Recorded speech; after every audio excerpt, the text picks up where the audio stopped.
Bonjour à toutes et à tous, que vous soyez aquariophile débutant ou aquariophile confirmé, vous avez déjà entendu parler du charbon actif. Vous l'utilisez très certainement dans votre aquarium, surtout si vous êtes aquariophile débutant. Mais comment est composé le charbon actif? À quoi il sert précisément? Doit-on en avoir toujours dans son aquarium? Plein de questions auxquelles on va essayer de répondre ensemble. Alors le charbon actif, c'est une masse de filtration qu'on va pouvoir utiliser dans nos aquariums et plus précisément dans nos filtres, qu'ils soient externes, internes, des filtres à décantation, peu importe, on peut l'utiliser dans n'importe quel filtre. Cette masse de filtration, on peut la retrouver sous différentes formes, les granulés, les éclats et on peut aussi en trouver en mousse imprégnée de charbon actif, mais quel que soit le type, c'est toujours la même chose et l'efficacité est la même, seul le prix va varier. En effet, les boîtes de granulés ou d'éclats de charbon actif sont beaucoup moins chères que les mousses imprégnées au charbon actif. Pourquoi? Parce que les mousses imprégnées au charbon actif sont généralement vendues par les fabricants de votre filtre. Prenons un exemple, vous avez un filtre JBL, et bien vous allez acheter des mousses au charbon actif JBL prévues pour la référence de votre filtre. Elle s'adaptera parfaitement à sa taille et c'est ça qui fait son prix. Un côté la marque, mais aussi tout simplement parce qu'il faut avoir une mousse bien précise suivant la référence de votre filtre. Et il en va de même pour toutes les cartouches de charbon actif pour filtre à décantation, elles sont plus chères. Évidemment, avec les coussins chargés de mousse et les cartouches, on a l'aspect facilité d'utilisation, mais utiliser des granulés, c'est aussi très facile, il suffit de les mettre dans une petite chaussette de filtration ou un bas nylon. Un petit rinçage rapide à l'eau du robinet et vous pouvez mettre cette masse de filtration dans votre filtre externe, votre bac à décantation ou votre petit filtre interne. Alors si vous hésitez entre granulés, éclats et coussins au charbon actif, prenez tout simplement le charbon actif le moins cher. En ce qui concerne les marques, je n'ai aucune marque en particulier à vous recommander. Du charbon actif, ça reste du charbon actif. Alors peut-être que vous vous demandez ce qu'est le charbon actif et comment il est fabriqué. Le charbon actif, c'est du charbon végétal, du charbon de bois pour résumer, qui a subi un traitement particulier pour l'activer. On va donc mettre ce charbon à haute température et avec de l'acide phosphorique, on va activer ce charbon pour pouvoir le rendre plus poreux et encore plus absorbant.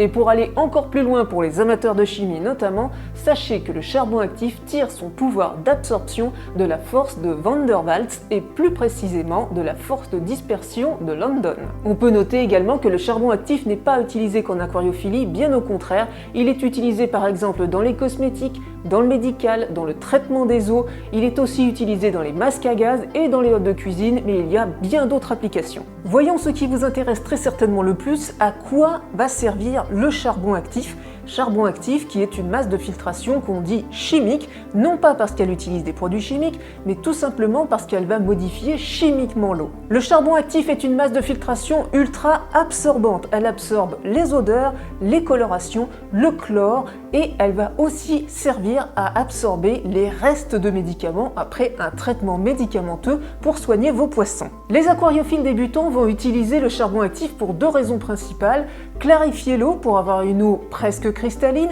et enlever d'éventuelles mauvaises odeurs. Un aquariophile un peu plus chevronné, quant à lui, utilisera plutôt le charbon actif de manière très ponctuelle, uniquement pour retirer les restes de médicaments. La question qui fait souvent débat avec le charbon actif, doit-on l'utiliser en permanence dans le filtre, oui ou non? La réponse est plutôt non, il ne faut pas utiliser du charbon actif en permanence dans son filtre. Pourquoi? Eh bien, premièrement parce que le charbon actif, s'il absorbe les colorations, les odeurs, les restes de médicaments, il absorbe également des oligo-éléments divers que les plantes et les poissons utilisent pour leur croissance. Attention, si vous voulez utiliser des feuilles de catapar, de la tourbe ou encore des feuilles de chêne pour faire un aquarium amazonien avec une eau noire par exemple, ne pas utiliser de charbon actif dans ce cas, car évidemment tous les tanins qui seront rejetés par les feuilles de catapar ou les feuilles de chêne par exemple vont être absorbés par le charbon actif. Alors oui, vous aurez une eau claire en utilisant ces éléments, mais du coup vous allez perdre tout le bénéfice de la tourbe ou de la feuille de catappa. Donc si vous utilisez ça, si vous voulez faire de l'eau noire par exemple, n'utilisez pas de charbon actif. Et évidemment, même si c'est toujours noté sur les notices des médicaments pour poissons, retirez le charbon actif de votre filtre si vous en avez avant de faire le traitement de votre poisson, car sinon le traitement sera immédiatement absorbé par le charbon actif, ça n'aura servi à rien. Par contre, une fois le traitement terminé, là vous allez pouvoir utiliser du charbon actif pour retirer les restes de médicaments. On vient de voir l'utilité du charbon actif dans l'aquarium, mais quand faut-il changer son charbon actif, car ce n'est pas une masse de filtration qu'on peut garder tout le temps, contrairement aux mousses ou aux masses biologiques. On l'a vu, l'action du charbon actif, c'est d'absorber des éléments, mais évidemment, au bout d'un moment, le charbon actif est saturé et il ne peut plus rien absorber. En moyenne, vous pourrez garder votre charbon actif 1 mois dans votre filtre avant de le jeter ou de le changer. Mais évidemment, on ne peut pas donner une durée très précise, puisque ça dépend de ce qu'il y a à absorber dans votre aquarium et de la quantité de charbon actif que vous allez mettre dans votre filtre. En pratique, où placer le charbon actif dans le filtre? Déjà, avant de le mettre en place dans votre filtre, il faut toujours le rincer à l'eau du robinet pour retirer les poussières de charbon. Dans un petit filtre interne, il va se placer tout simplement au centre de la mousse. Dans un filtre à décantation ou un filtre externe, on le placera en haut. Les débutants en aquariophilie utilisent presque toujours du charbon actif dans leur filtre. En cause, les vendeurs qui leur préconisent d'utiliser du charbon actif pour garder une eau clean et une eau sans odeur.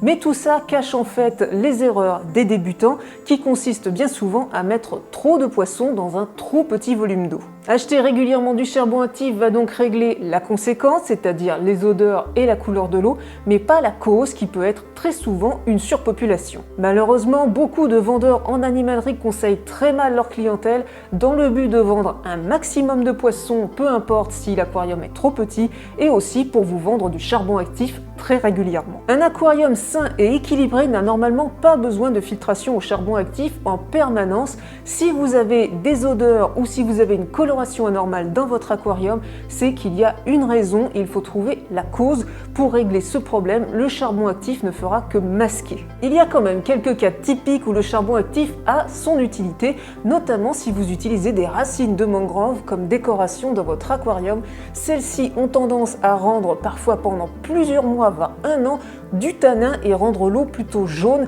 et là le charbon actif va nous aider à enlever tout ce tanin qui n'est vraiment pas sympa. Parlons maintenant d'un cas un peu particulier, les invertébrés et le charbon actif. Sur certains emballages de charbon actif, vous remarquerez parfois un petit symbole vous indiquant qu'il ne faut pas utiliser du charbon actif avec des invertébrés, donc des crevettes principalement. Alors pourquoi on ne pourrait pas utiliser du charbon actif avec des invertébrés, des crevettes ou des écrevisses par exemple?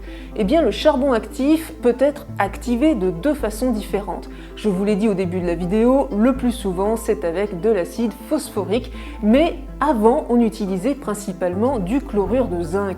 Et le zinc est un métal, est un résidu que les crevettes n'aiment pas du tout, ce qui peut causer leur mort. Donc quand les fabricants vous indiquent sur l'emballage de ne pas utiliser avec des invertébrés, il y a fort à parier que le charbon a été activé au chlorure de zinc, mais c'est de moins en moins utilisé, on utilise de plus en plus l'acide phosphorique qui est inoffensif pour les invertébrés. Après, on ne peut pas vraiment savoir quelle méthode a été utilisée pour activer le charbon actif, les fabricants n'ont pas toujours forcément l'idée de mettre une petite étiquette pour prévenir des dangers. Donc par mesure de précaution, je vous recommande de ne pas utiliser de charbon actif dans des aquariums où vous auriez des crevettes ou des invertébrés auxquels vous tenez beaucoup ou que vous avez payé très cher. Voilà, avec cette vidéo, j'espère que vous en savez maintenant un petit peu plus sur le charbon actif.